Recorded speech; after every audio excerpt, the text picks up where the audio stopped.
ਕਲਾਮ ਬਾਬਾ ਬੁੱਲੇ ਸ਼ਾਹ ਇੱਕ ਨੁਕਤੇ ਵਿੱਚ ਗੱਲ ਮੁੱਕਦੀ ਏ।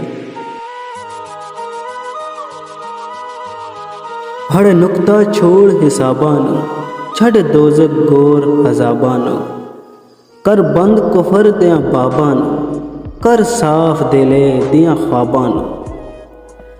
ਗੱਲ ਐਸੇ ਘਰ ਵਿੱਚ ਢੁਕਦੀ ਏ, ਇੱਕ ਨੁਕਤੇ ਵਿੱਚ ਗੱਲ ਮੁੱਕਦੀ ਏ। ਐਵੇਂ ਮੱਥਾ ਜ਼ਮੀਨ ਗਸਾਈ ਦਾ, ਪਾ ਲੰਬਾ ਮਹਿਰਾਬ ਦਿਖਾਈ ਦਾ, ਪੜ ਕਲਮਾ ਲੋਕ ਹਸਾਈ ਦਾ, ਦਿਲ ਅੰਦਰ ਸਮਝ ਨਾ ਲਾਈ ਦਾ। ਕਦੀ ਸੱਚੀ ਬਾਤ ਵੀ ਲੁਕਦੀ ਏ, ਇੱਕ ਨੁਕਤੇ ਵਿੱਚ ਗੱਲ ਮੁੱਕਦੀ ਏ।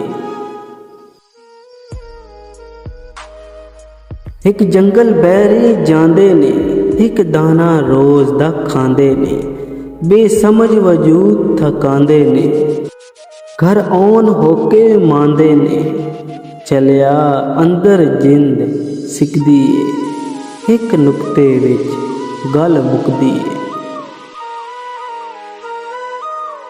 ਹੜ ਮੁਰਸ਼ਿਦ ਅਬਦ ਖੁਦਾਈ ਹੋ, ਵਿੱਚ ਮਸਤੀ ਬੇਪਰਵਾਹੀ ਹੋ, ਬੇਖਵਾਇਸ਼ ਬੇਨਵਾਈ ਹੋ, ਵਿੱਚ ਦਿਲ ਦੇ ਖੂਬ ਸਚਾਈ ਹੋ।